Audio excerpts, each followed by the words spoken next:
Aujourd'hui, et je pense que peut-être ceux qui suivent les réseaux, comme on aime trop les polémiques, pour rien, la polémique, c'est que tout le monde va ramasser la polémique. Actuellement, la nouvelle polémique, c'est les talit. Le talit, ça apparaît de temps en temps. Vous êtes un peu calme, les gens se calment, le talit revient. C'est-à-dire que, voilà, on est entre ceux qui sont contre les talits, ceux qui sont pour les talits. Qui connaît les talits? Ok, bien. Les premières personnes qui portaient les talits, quand ils venaient, ils sont là pour des talits comme ça. Ils marchent lentement. Dieu est là. Pourquoi? Parce qu'ils portent les talits. Il y a des fois, quelqu'un, moi je l'ai vécu. Moi-même, les gens savent que DGF, c'est l'homme d'Israël, etc., par l'école. Je connais le talit. Je connais la valeur que le juif donne au talit. Amen. Ok? Mais que cache ça? Parce que ça parle, on parle de ça aussi dans l'Écriture. Ça fait partie des vêtements que l'on porte. Il y a le talit de Gadol, le grand, le talit de Katan, le petit. Tout ça là, c'est pourquoi? Est-ce que maintenant nous tous, on a besoin de se retrouver des talits? On regarde les talits. Et des fois tu sors la tête, tu regardes, c'est tout le monde va, et puis tu rentres encore à l'intérieur. Le fait même qu'on ait cette discussion, c'est que le fait même que les gens parlent de ça, c'est qu'ils n'ont pas compris. Je vais vous parler maintenant de ce que Dieu m'a dit hier. Écoute, quand tu lis un verset David qui dit que tu ne devras pas mettre ensemble la laine et le lin. C'est écrit dans la Torah. Ça, c'est mon baléo. La laine a fait quoi? Le lin a fait quoi? Je dis même nous on porte des vêtements, on ne sait pas qu'est-ce qu'il y a dedans. Mais pour la Torah, tu ne mélanges pas. Surtout ces deux-là, laine et lin, tu ne mélanges pas. C'était une loi. Ok. La laine est animale. Le lin est végétal. Je vous ai dit tout à l'heure que les vêtements, le sacerdoce dépend de l'époque, dépend du temps. Tous les vêtements que l'on porte sont liés à l'époque, sont liés au temps. C'est là que ceux qui ont été là pendant la semaine vont comprendre ce que je vais dire maintenant. On a parlé des ères. On a parlé des longues périodes de temps par rapport à la grande année céleste. Donc, il y a une période, quand les enfants d'Israël sont en Égypte, c'est la période, on est dans la période taureau. Voilà pourquoi, quand les enfants d'Israël sortent et qu'ils vont, comment on appelle ça? Moïse monte sur la montagne et que Moïse traîne, qu'ils vont faire un veau d'or, Moïse va descendre et va détruire le veau d'or. Oui ou non? Pourquoi? Le veau d'or, le veau c'est le fils du taureau. Parce que Moïse, quand le peuple doit sortir d'Égypte, il leur a dit, prenez un agneau. Prenez le sang de l'agneau, mettez aux portes. En fait, l'agneau, c'est le fils du bélier. Donc on avait quitté l'époque du taureau pour l'époque du bélier. Qu'on ne pouvait pas mélanger le culte. Parce que les éléments du culte changent. Amen. Le taureau est laboureur.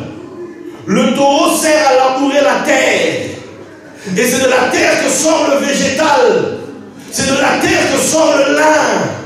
Or, la laine, les talits devaient être exclusivement faits en laine. Or, la laine vient du mouton. Le mouton, c'est le nom générique des bêtes d'où on sort le bélier.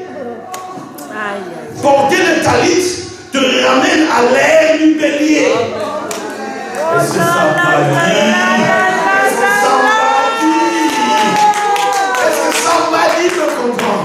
Donc quand je porte le talit, je suis en train de me revêtir de la peau, du vêtement du bélier. Je suis en train de dire à Dieu, tu es mon berger, et moi je suis ta brebis. Et moi je suis ton... Ah, est-ce que je parle à quelqu'un ici? Et quand je porte les vêtements de lin, je suis en train de dire que je suis de l'époque du taureau. Donc, les gens, même moi-même y compris dedans, quand on portait les talits, on se rend pas. En fait, on vient se connecter à une ère, on vient se connecter à une époque, on vient se connecter à la dimension de Moïse, à la dimension de l'ère du bélier. Mais l'ère du bélier aussi est passée. Et c'est l'ère des poissons qui est venue. Voilà, quand vous voyez certaines voitures derrière, il y a le signe du poisson. Les premiers chrétiens, on les appelait poissons. Jésus lui-même l'a appelé le grand poisson. Vous comprenez ça? Dans les églises, en fait, c'est des piscines. Amen. Quelqu'un comprend? C'est des piscines où on rassemble les poissons. Ok? Donc, quand tu comprends ça, tu vois maintenant le pape. Quand le pape s'habille, quand le pape porte toute sa tenue, quand les évêques portent leur tenue, ils ont des chapeaux là, on dirait, il y a une bouche ouverte au-dessus, oui ou non? Amen. Oui ou non? Amen. Ça s'appelle la bouche du poisson. Ok? Il porte un anneau qu'on appelle l'anneau du pêcheur. Pour dire que le pape lui-même, c'est le grand pêcheur de poissons. Amen. Les catholiques s'habillent connectés à l'ère des poissons. Amen. Pourquoi ils portent tous ces vêtements? Tous ces vêtements, parce qu'en réalité, dans l'ère des poissons, c'est une ère de dissimulation. On cache les choses, on cache les choses, on cache les choses. Oh, aïe, la bombe arrive, la bombe arrive. Or, un jour, quand tu lis Luc 9, 30 à 31, on nous montre que Jésus était sur la montagne avec Élie et Moïse, qui lui parlait de son départ. Il allait effectuer à Jérusalem. Le mot départ là en grec, c'est exodos. Donc, il allait faire son exode à lui, à Jérusalem. Ok, donc maintenant, Luc 22, on est dans Jérusalem, 9, 10. Jésus dit, allez me préparer ma Pâque. Allez me préparer mon exodos. Allez me préparer ça. Il lui dit, où veux-tu que nous la préparions? Il leur répondit, voici, quand vous serez entrés dans la ville, vous rencontrerez un homme portant une cruche d'eau. Suivez-le dans la maison où il entrera. Ok. Donc, la fameuse maison où le gars avec la cruche d'eau est entré, Jésus s'y retrouve. Jean 13, 3 à 5. Jésus qui savait que le Père avait remis toutes choses entre ses mains, qu'il était venu de Dieu et qu'il s'en allait à Dieu, se leva de table, ôta ses vêtements. Et prit un linge dont il se saignit. Ensuite, il versa de l'eau dans un bassin et il se mit à laver les pieds des disciples et à les essuyer avec le linge dont il était saint. Qu'est-ce qui se passe là? En fait, en Israël, ce ne sont pas les hommes qui portent la cruche d'eau. Ce sont les femmes. Maintenant, il dit, tu trouveras un homme qui porte une cruche d'eau. Il nous emmène où là? Je vais vous montrer celui qui porte la cruche d'eau. Dans le ciel. Qui veut voir? Celui qui veut voir, qui vient, comme on a fait pendant la formation. Venez. Venez. Voici le verseur d'eau. Le voilà. Dans le ciel, c'est comme ça qu'il se présente.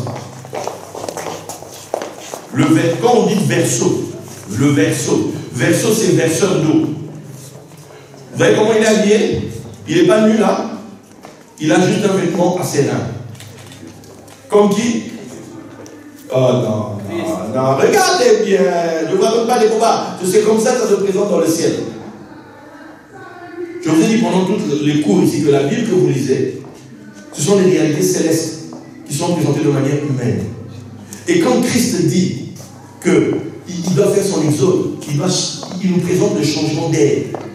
Le changement d'air des poissons, on va passer à l'ère du verseau. C'est celui qu'on appelle le Fils de l'homme dans les cieux. Le signe du Fils de l'homme dans les cieux, c'est lui. C'est le verseur d'eau.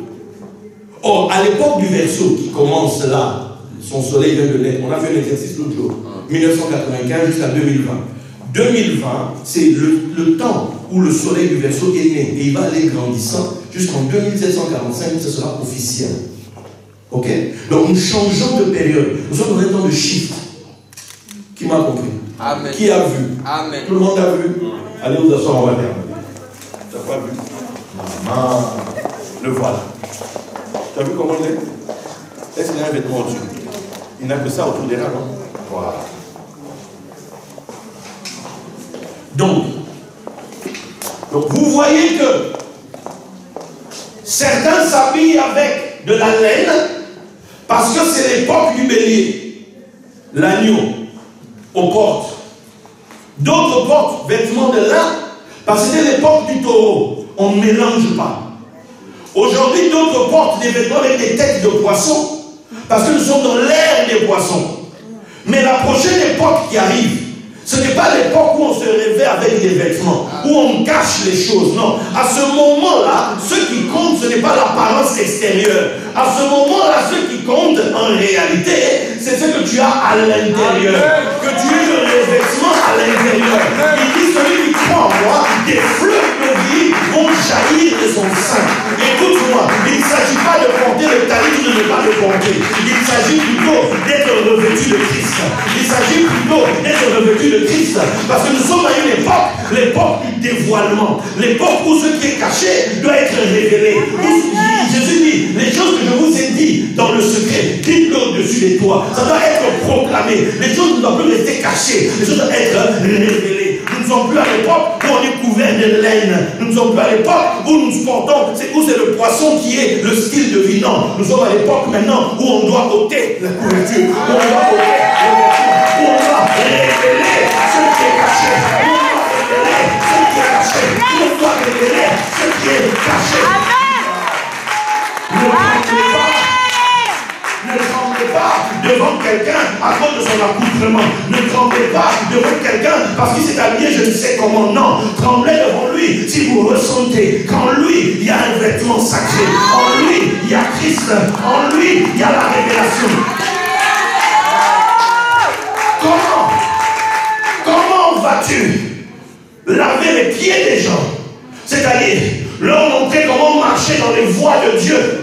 Si toi-même tu n'as pas déjà ôté tes vêtements, si toi-même tu n'es pas déjà quelqu'un qui est dévoilé, quel chemin tu vas leur montrer? Parce que toi-même tu es voilé encore. Ce que tu leur montres, c'est le chemin où ils seront dans l'obscurité. Mais je suis venu pendant ce séminaire, pendant cette école, pour libérer quelqu'un du voile religieux, pour libérer quelqu'un de l'esclavage religieux, pour libérer quelqu'un de cette emprise et de te faire connaître la vérité, afin que tu sois affranchi, afin que tu serves Dieu dans une nouvelle dimension. Aujourd'hui, les gens se débattent pour des histoires d'habits. Ce n'est pas parce que tu portes un habit que Dieu va t'exaucer plus. Il ne regarde pas les apparences. Il regarde le cœur. Le cœur, c'est la révélation que tu transportes. Le cœur, c'est la maison d'étude. Le cœur, c'est là où Dieu dépose la révélation, dépose la connaissance. Le cœur, c'est là. Et c'est là que Dieu change les choses. C'est là que Dieu te transforme. C'est là que Dieu t'équipe. La prochaine fois que vous entendez les gens discuter sur le talit, dites-leur, il faut retourner dans le passé. Il faut retourner par compris. C'était le vêtement, c'était le signe d'une époque. Le signe de l'ère du bélier. Et il y a un peuple qui reste gardien de ce trésor, qui reste gardien de cet héritage, qui reste gardien de ces choses-là. Pour que tu comprennes l'histoire, des fois il faut retourner dans le passé. Pour comprendre. Et tu retrouves le peuple d'Israël, les gardiens du talit. Les gardiens du talit. Mais toi et moi, nous sommes censés avoir connu Christ. Et cette semaine, c'était la révélation du mystère de Christ en nous. Il ne s'agit plus de Christ historique. Il s'agit de Christ en toi. Christ en toi doit apparaître. Christ en toi doit être dévoilé. Christ en toi doit être révélé. Voilà pourquoi ta Bible se termine avec le livre d'Apocalypse. Apocalypse, le repris de voile. L'Apocalypse de Jésus-Christ. Il faut qu'on note le voile qui est sur Jésus-Christ. Afin que tu puisses comprendre que tu dois être revêtu, toi, de Jésus-Christ. Tu dois être revêtu. C'est un vêtement que tu dois porter. Vous n'avez pas vu? On dit que le sacrificateur devait porter une cotte de maille, une robe qui était jusqu'ici. Mais Jésus, quand on l'amène à la croix, on lui a porté tous les vêtements, dont un vêtement qui avait une seule ouverture, était le vêtement des sacrificateurs. Mais le jour où il verse l'eau, il enlève tout. Un vêtement parle d'une révélation. Le corps, c'est le mystère. Le vêtement, ce sont les doctrines. Ce sont les diverses interprétations qui couvrent, qui cachent, qui voilent le corps. Mais à l'ère du verseau, on note tous les vêtements pour révéler le corps de l'enseignement, le mystère lui-même. Il est temps que l'Église, il est temps que le peuple de Dieu découvre le mystère de Christ en lui-même. Tu es trop resté devant l'histoire d'un Jésus historique, là, Ah, j'ai fini là. Hébreu, s'il te plaît.